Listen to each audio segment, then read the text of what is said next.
G'day ladies and gentlemen, welcome to Draw with Jazza. I'm Jazza and this is a video tutorial on painting a mural. Now one of the reasons I'm making a how to paint a mural tutorial is because when I started painting my mural I was looking for resources that could help me out and I actually didn't find very much that was useful specific to what I was doing. So I thought I'd do a lot of the learning trial and error on my own and put that together in a bit of a tutorial for you guys. So if anyone's looking to do something similar to what I've done, hopefully this will be of some use. The first thing I want to say from the very beginning is if you're going to paint a mural, you really need to be prepared. You need to know that you're in for a lot of work, a lot of hours, a lot of stress, but there is potentially a great payoff, so you have that to look forward to as well. Approach your mural design from the beginning as you would any other refined piece of artwork. So you really want to prepare, plan, and make sure that what you're going to create is exactly what you want. When you're happy with the design you've created, there are a few different methods that you can use to get it from your piece of paper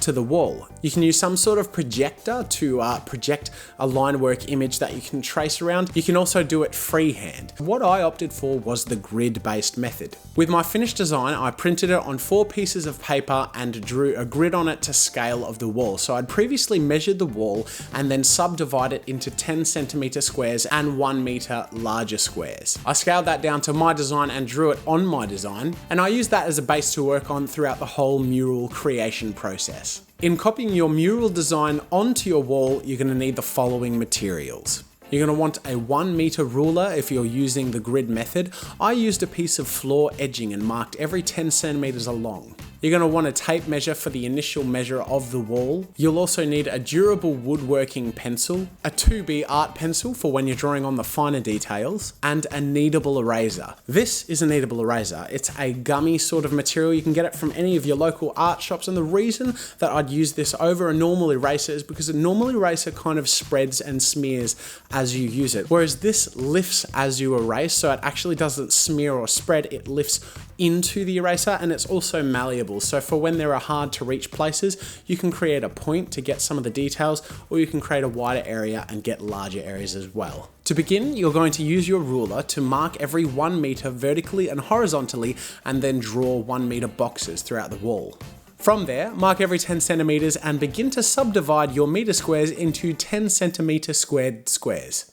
Yep, that makes sense.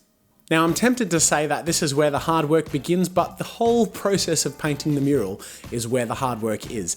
Next, you're going to be drawing and replicating every square from your reference piece to the wall itself. This method is very time consuming, but it's also very effective. I found that the best approach to use is to focus only on the square that you're working with and just take one square at a time. You really want to replicate every single line exactly to scale. You want to mimic the exact motion that every line takes. Does the line that you're drawing begin just a little to the left of the halfway mark of that square? Then begin it there and follow the exact motion. Does it begin curving in the opposite direction in the bottom left corner of the square? Exactly where. You really want to make sure that every single detail to scale of how the lines work in each of these squares is replicated from your reference material to the wall itself. Make sure every time you finish an area or a piece, step back and have a look at it as a whole. For example, if you finish drawing a face or details of a face or a hand or a body part, step back, see how it looks, look at the reference material and match it up, because you really want to make sure that every step of the process you're correcting yourself and making sure that you're really making that translation clear and concise from your reference material to the wall.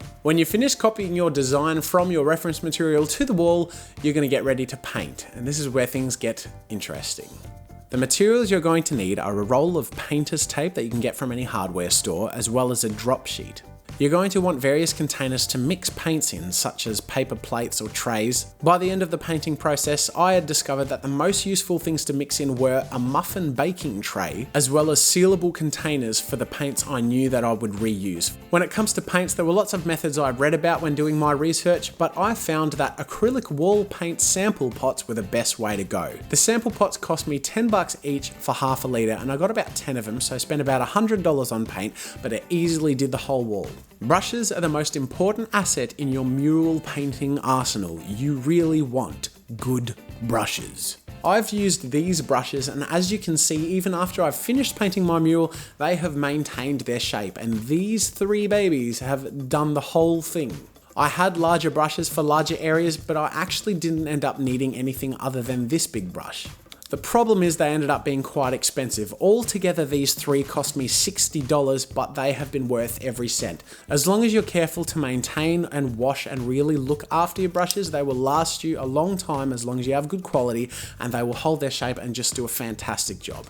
Before you begin painting, you're going to want to prepare the area. To do this, you tape around the area where you need the paint to end. So for me, it was just around the edges of the wall area, and then you want to place your drop sheet on the floor around the mural.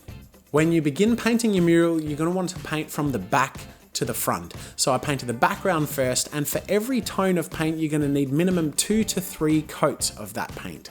Now here's something very important to remember, and I learned this very quickly. Paint dries darker. So if you're doing 2 shades to do a sort of cell shaded tone throughout your piece, you want to make sure to not overdo it when mixing your darker color, because when it dries, it's going to be even darker. If you're painting a wet darker tone onto a dried light tone, they're almost going to look identical, but give it 5 minutes and you'll notice that it will drop in tone and it's going to be a lot darker. So just keep that in mind. Another thing to keep in mind is that you can never remix exactly the same paint. So make sure you have more than enough for the area that you're going to cover, and then some a little bit in case you make mistakes or need to redo something.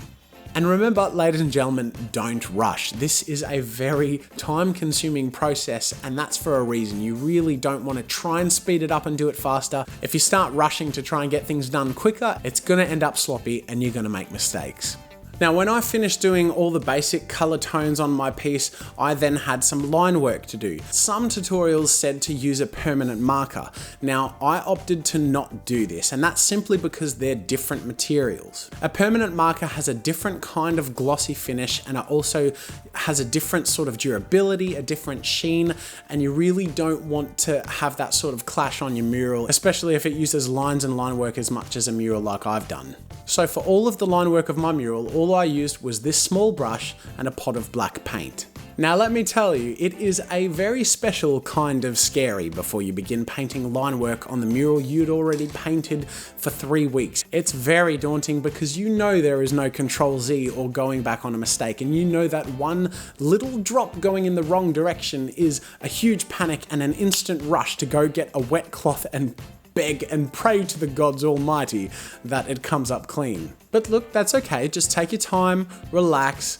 It's a time-consuming process anyway, you're meant to expect that, so just don't rush it. It's rushing that will lead to mistakes like that. If the line you do isn't perfect, that's okay, just be prepared. Have a small cup of water and like a dish towel or something, you just dip it and wipe it up, and just make sure you've squeezed out the water so it doesn't drip water, mix with the black paint and you'll get this long weird streak thing. So dip in the water, squeeze the water out and just push it up, and then make sure to not use that dirty part of the towel again. Really focus on creating organic lines and not having too much thick to thin in rapid succession. You do want some line weight variation, but really focus on getting a smoother motion as possible in your wrist. I always try and stabilize my hand when doing fine work, and I can do that in several ways. Sometimes I lean on my arm on another part of the mural that's dry. In very difficult to reach places in tricky spots to paint, I often use my pinky finger as a stabilizer. So I rest my pinky finger on the wall to stop my hand shaking as I do the fine painting work, and that means I can move around